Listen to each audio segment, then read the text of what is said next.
Hola, soy Gabriel León y estás escuchando La Ciencia Pop, un podcast sobre historias de ciencia. La odontología forense se basa en el uso de ciertas características de la dentadura para realizar determinaciones de edad, sexo y, en caso de contar con registros dentales, la identidad de cadáveres. Su uso en las Cortes de Justicia data desde inicios del siglo XIX, pero existen registros de la utilización de diferentes tipos de evidencia forense dental en los juicios de brujas de Salem y en la identificación del cuerpo del heredero al trono de Francia. Más recientemente, el uso de un tipo particular de evidencia forense dental, la que se basa en las marcas de mordeduras dejadas en un cuerpo, ha enfrentado grandes cuestionamientos debido a su falta de bases científicas sólidas. Sin embargo, cuando se utilizan registros dentales, la odontología forense puede ser tremendamente útil para la justicia, y uno de los casos más notables de la historia ocurrió en Chile, cuando un dentista resolvió un crimen, lo que además permitió consolidar a la primera escuela de odontología de Sudamérica, caso que será parte de la historia de hoy en la ciencia pop. Y recuerden que si les gusta este proyecto, lo pueden apoyar a través de mi página en Patreon. Para eso vayan a www.patreon.com/lacienciapop y ahí se pueden inscribir para apoyar mensualmente a este podcast. Agradezco como siempre el aporte de Sebastián Toledo, Alberto Montt y Laura, Fernando Toro, Claudia D'Alenson, Diego Molina, Pedro Maldonado, Hernán y Lucas Castillo, Lucy Latorre, Macarena Vergara, Miriam Hernández, Natalia Salgado, Ana Lucía Luna, Cristian Subiabre, Fernanda Aguirre y Susana Parragués. Muchas gracias a todos.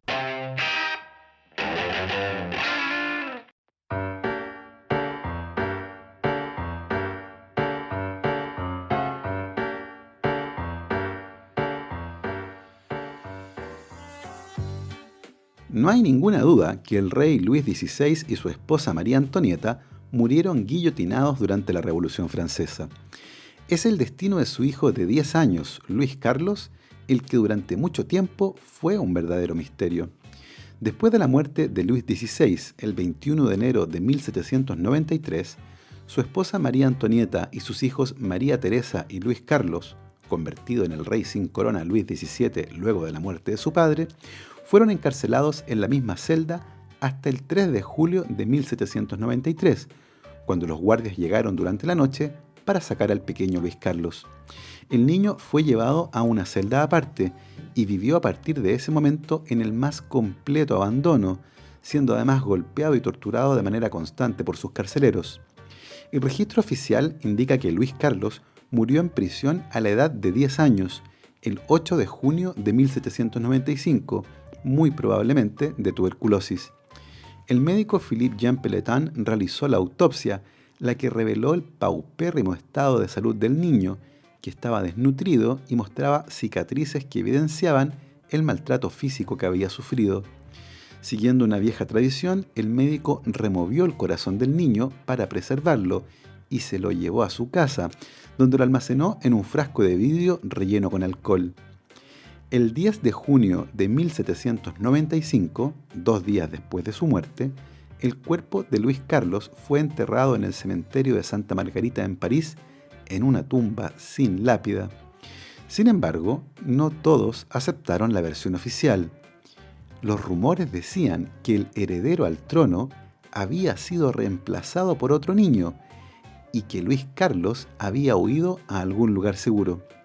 Los rumores no se desvanecieron con el paso del tiempo. Es más, los intentos por arrojar luz sobre el destino del hijo de Luis XVI tuvieron el efecto contrario. En 1846, 50 años después de la muerte de Luis Carlos, las autoridades exhumaron el que en teoría era su cuerpo. Sin embargo, la conclusión del análisis forense señalaba que los restos eran de un hombre joven de entre 14 y 20 años. En una época muy anterior a los análisis de ADN, la odontología forense cumplía un rol muy importante.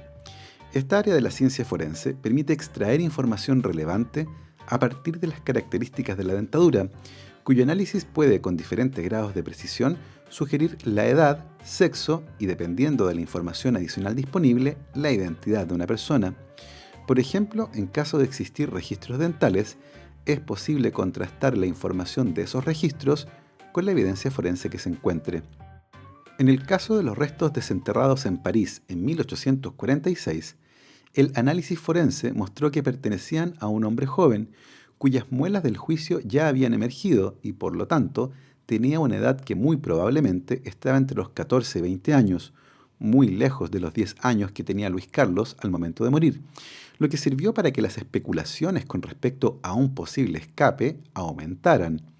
No solo eso, había varias personas en distintos países que aseguraban ser Luis Carlos, y la noticia sobre la identidad fallida de sus restos en París fue utilizada para respaldar sus historias. Por otro lado, el corazón de Luis Carlos recorrió Europa durante siglos, pasando de mano en mano. Su historia también se mezcló con la de los restos desenterrados en París y las historias de los impostores, por lo que su autenticidad quedó en entredicho. Finalmente, a inicios del 2000, científicos hicieron pruebas de ADN usando una pequeña muestra del corazón que estaba preservado desde 1795 y que se suponía era de Luis Carlos. Esta muestra fue comparada con muestras extraídas de un mechón de cabello de María Antonieta y otras dos muestras obtenidas de parientes vivos que seguían la línea materna. El resultado del estudio sugería que casi con total seguridad se trataba del corazón de Luis Carlos. Con esto terminaron las especulaciones sobre los supuestos herederos perdidos. Si bien en el caso que les cuento, la evidencia de odontología forense tenía como principal objetivo zanjar una disputa histórica, este tipo de evidencia tiene un rol muy relevante en el sistema de justicia, y la primera vez que se utilizó en ese contexto de manera oficial fue en 1814. Por aquella época, la educación médica se enfrentó a un gran dilema, ya que los profesores de las facultades de medicina, especialmente los que enseñaban anatomía, necesitaban cadáveres humanos para instruir a los estudiantes. Sin embargo, la población en general veía esta práctica con emociones que van desde el simple desdén hasta la abierta hostilidad. Por ejemplo, en 1807, algunos ciudadanos de Baltimore quemaron la casa donde los primeros estudiantes de la recién fundada Facultad de Medicina de la Universidad de Maryland realizaban disecciones anatómicas, lo que llevó a la escuela a construir un nuevo edificio usando ladrillos y en las afueras de Baltimore en 1812. La falta de cuerpos adecuados para el estudio resultó en la exhumación ilegal de cuerpos recién enterrados. Así, el robo de tumbas se convirtió en un negocio muy lucrativo para algunos. No solo eso, los estudiantes de medicina también recurrieron a esta práctica, refiriéndose a sí mismos como resurreccionistas. En junio de 1814, los doctores Granville Pattison y Andrew Russell, junto a los estudiantes Robert Munro y John Maclean, fueron juzgados en Edimburgo, Escocia, por supuestamente robar la tumba de la señora Janet McAllister. Durante el juicio se utilizó como evidencia la prótesis maxilar de la señora McAllister para respaldar la acusación de que una de las tantas cabezas encontradas en la sala de disecciones de los médicos era la de ella. El doctor James Alexander, el dentista de la señora McAllister y testigo de la acusación, declaró que una prótesis dental que él había fabricado para ella se ajustaba a una de las cabezas que había en la sala de disección. Sin embargo, otro médico, el doctor John Gibson, un cirujano que había cuidado a la señora McAllister hasta su muerte y que también fue testigo de la acusación, creía que, aunque los dientes encajaban, el perfil de la cabeza no era el de la señora McAllister. Y otro dentista declaró que la prótesis no ajustaba perfectamente, pero reconoció que esto no era evidencia suficiente para descartar que se tratara de la cabeza de la mujer. El jurado finalmente emitió el veredicto de no culpable y acusación no probada para todos los acusados. Al revisar el caso, parece claro que la evidencia dental difícilmente podría haberse usado mejor, ya que la escena del crimen no se selló durante la investigación. Así, la cabeza y otras partes del cuerpo de la señora McAllister probablemente estuvieron en la sala de disección en algún momento, pero debido a la presencia de partes de diferentes cuerpos y la dificultad para identificar de dónde venía cada uno generó una enorme confusión, lo que dejó al jurado con una duda razonable acerca de si alguna de las partes de los cuerpos ahí presentes era efectivamente de la señora McAllister. A partir de ese momento, el uso de este tipo de evidencia en el ámbito legal ha tenido una labor muy importante en la identificación de personas, particularmente cuando se cuentan con registros dentales detallados. Así, ha sido posible, por ejemplo, identificar a personas perdidas o a víctimas de accidentes, cuando, por ejemplo, no es posible reconocer a los cadáveres usando otras metodologías. Un área particularmente oscura de la odontología forense es el análisis de las marcas de mordeduras, usadas como evidencia, por ejemplo, en el juicio en contra del conocido asesino en serie Ted Bundy. La utilización de tales marcas como elemento probatorio es muy antiguo y se usaron, por ejemplo, en los juicios de las brujas de Salem. En efecto, el 4 de mayo de 1692, el reverendo George Burroughs fue arrestado en Salem, Massachusetts, bajo sospecha de brujería. La única evidencia física contra Burroughs fueron las marcas de mordeduras encontradas en algunas de las mujeres jóvenes que fue acusado de reclutar para unirse a él. Durante el juicio, la boca del acusado fue abierta y se comparó sus dientes con las marcas de dientes que quedaron sobre los cuerpos de varias de las mujeres, las que estaban presentes en la sala del tribunal. Usando esa evidencia, George Burroughs fue condenado a muerte por brujería. 2 meses después de ejecutar su condena, el gobernador de Massachusetts pidió el fin de los juicios por brujería. También prohibió el uso de evidencia espectral e intangible en juicios penales. 2 décadas después, Burroughs fue declarado inocente y la colonia de Massachusetts compensó a sus hijos por la ejecución injusta de su padre. Lamentablemente, esto es algo que 300 años después sigue ocurriendo. En Estados Unidos, el uso de las marcas de mordedura como evidencia forense ha tenido impactos muy negativos. En muchos casos, esa ha sido la única evidencia física de la Fiscalía y ha generado un gran número de condenas erróneas, incluyendo varias penas de muerte. Uno de los grandes problemas de usar las marcas de mordeduras como evidencia en un juicio es que se basa en una idea que nunca fue realmente probada. No existen estudios sistemáticos que hayan analizado la tasa de error y las variables que afectan a la identificación de las marcas de mordedura con una dentadura en particular. De hecho, un estudio informal realizado en 1999 por un miembro del Consejo Estadounidense de Odontología Forense determinó que en este tipo de análisis la tasa de identificaciones falsas llegaba al 63%. No solo eso, en muchos ejemplos presentados a quienes participaron de ese estudio, no hubo consenso sobre si ciertas marcas eran o no mordeduras. Y esa es una lección muy importante. De hecho, un informe del año 2009, emitido por el Consejo Nacional de Investigación Científica de Estados Unidos, estableció que no todo lo que es presentado como ciencia forense es ciencia. Y otro informe del año 2016, también en Estados Unidos, establece que los testimonios de algunos expertos en ciertas áreas, como las marcas de mordeduras, patrones de manchas de sangre, huellas y análisis físico de pelo, hacen que la evidencia presentada tenga un valor probatorio más grande del que tiene en realidad, yendo mucho más allá de lo que la ciencia puede justificar. Es decir, exageran el alcance de sus observaciones, las que son presentadas a un jurado inexperto como la verdad. Y las marcas de mordeduras parecen ser particularmente poco confiables. De hecho, en el informe del año 2016 se establece que la disciplina completa de análisis de marcas de mordeduras no cumple con los estándares científicos mínimos, o sea, que jamás debería usarse en un juicio. Sin embargo, las otras aplicaciones de la odontología forense y principalmente la comparación de la dentadura usando los registros médicos ha sido tremendamente útil en la identificación de cadáveres. Y a la vuelta de esta pausa, les voy a contar cómo la resolución de un crimen por parte de un dentista terminó siendo clave para la consolidación de la primera escuela de odontología de Sudamérica.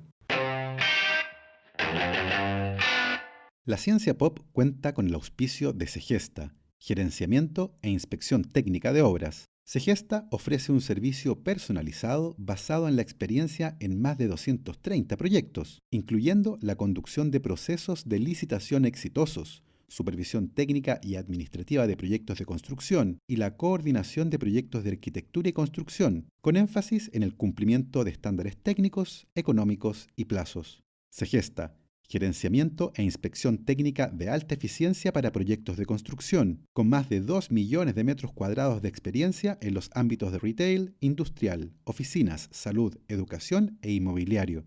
Para más información, visite la página www.segesta.cl.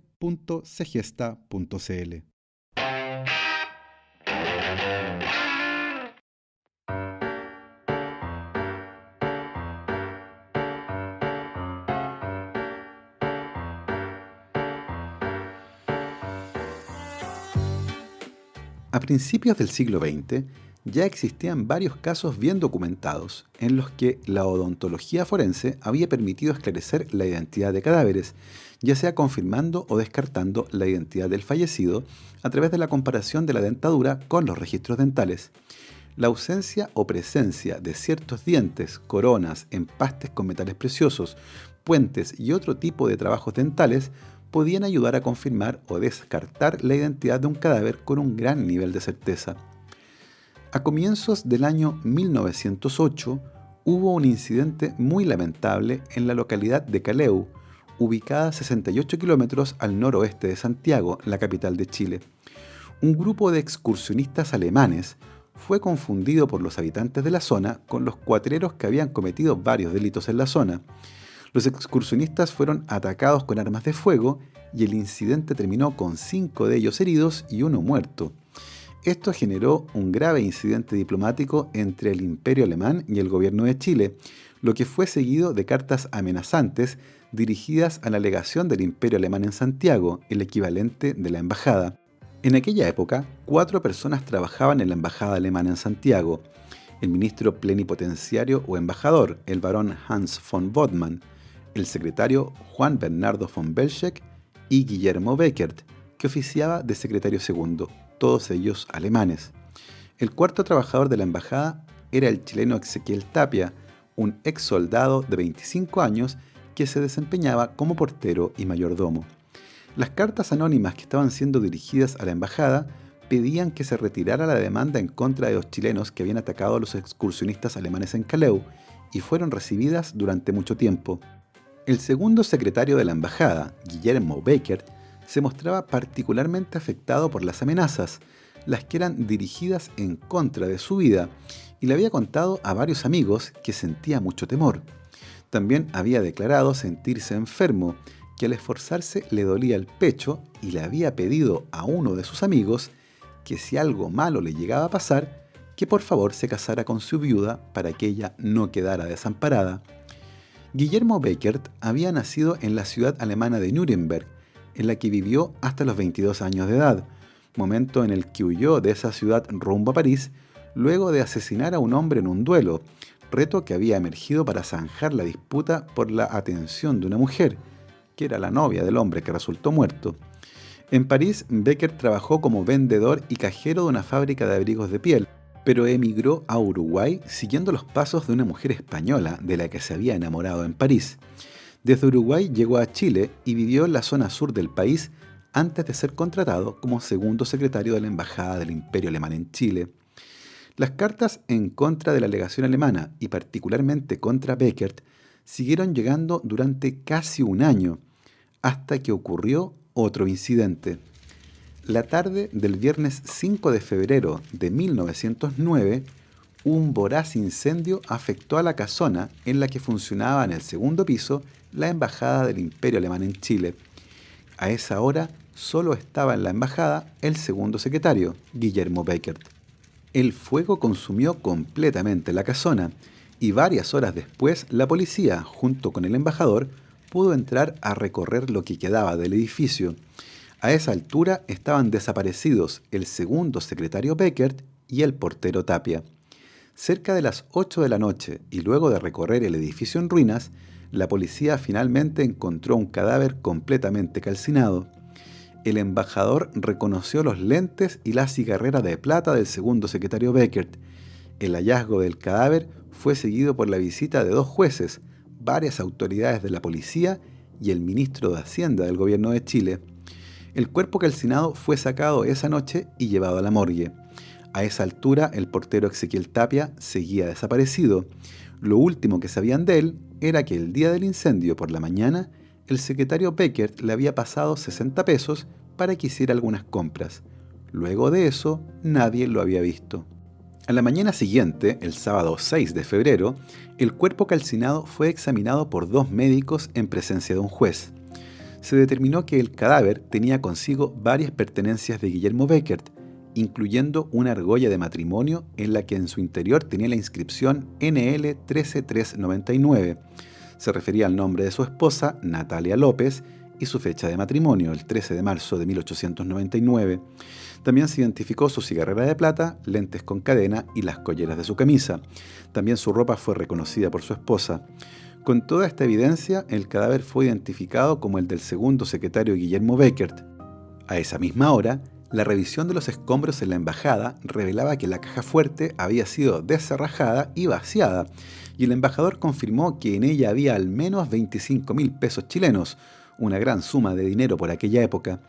Ezequiel Tapia, el portero, seguía desaparecido, y a esa altura, con toda la evidencia disponible, el incendio en la embajada del Imperio Alemán en Chile había pasado de ser un lamentable incidente a un robo con homicidio e incendio, perpetrado muy probablemente por el portero, el chileno Ezequiel Tapia.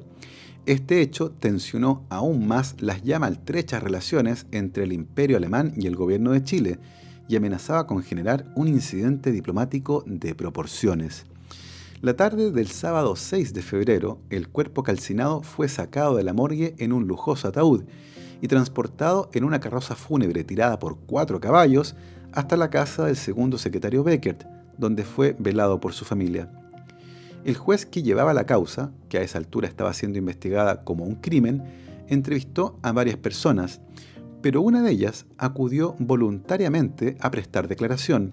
Se trataba de Otto Isakovich, un austriaco residente en Chile que trabajaba en una joyería. Isakovich vivía en el primer piso de la casona en la que funcionaba la embajada de Alemania, y luego del incendio había perdido todo. Se fue a pasar la noche a un hotel del barrio y ese mismo viernes por la noche fue al teatro con la dueña del hotel y su hija.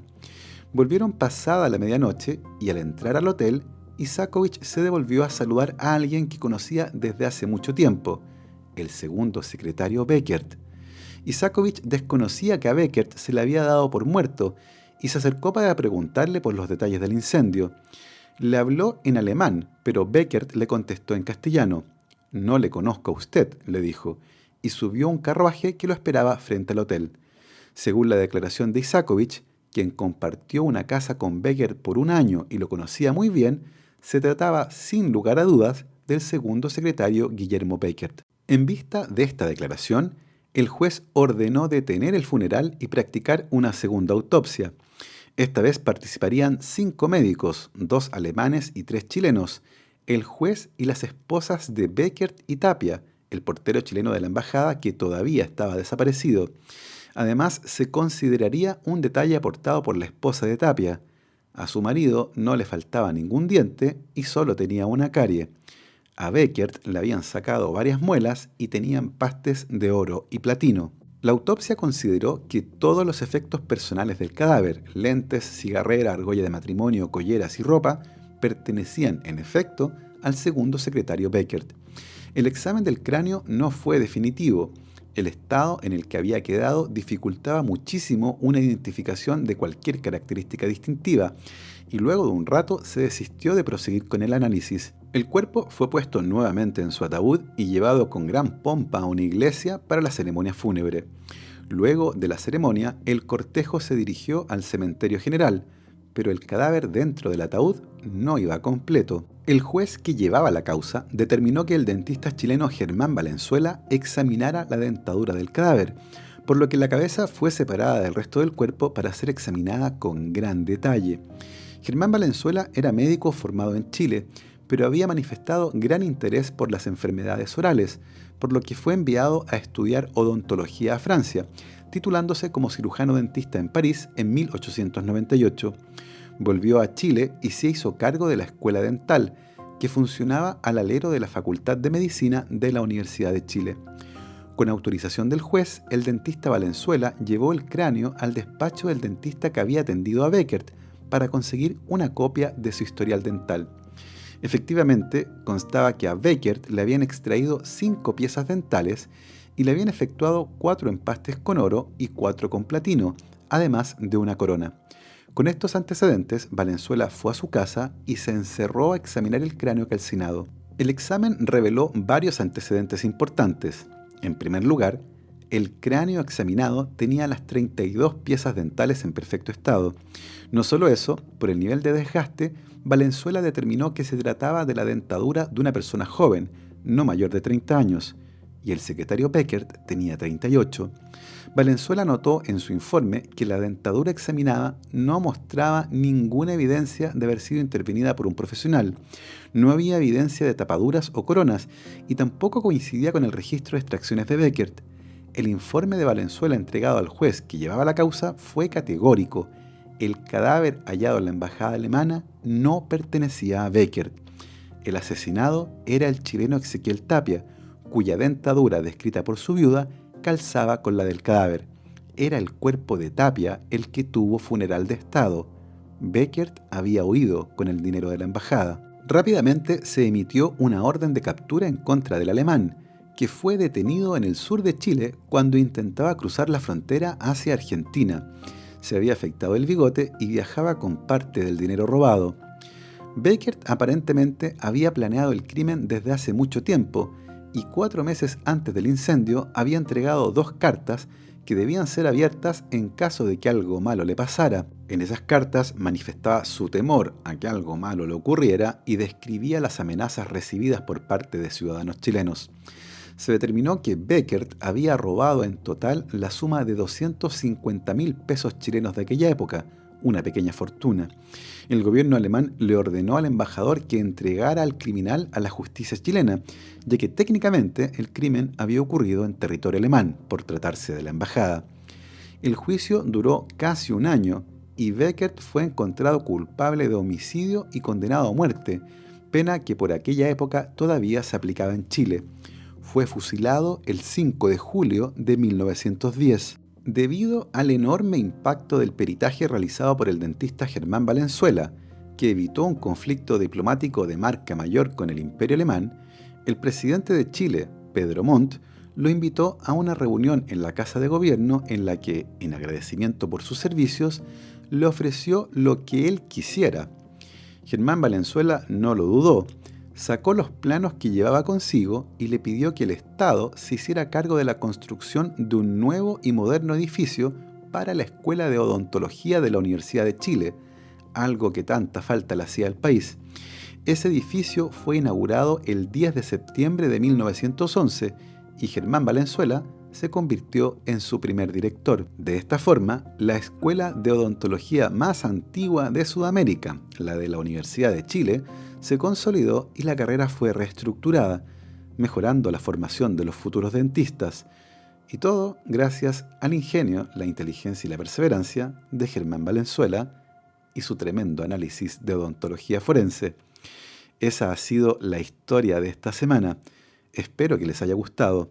Nosotros nos encontramos el próximo viernes. Que estén muy bien, lávense las manos y que la ciencia los acompañe.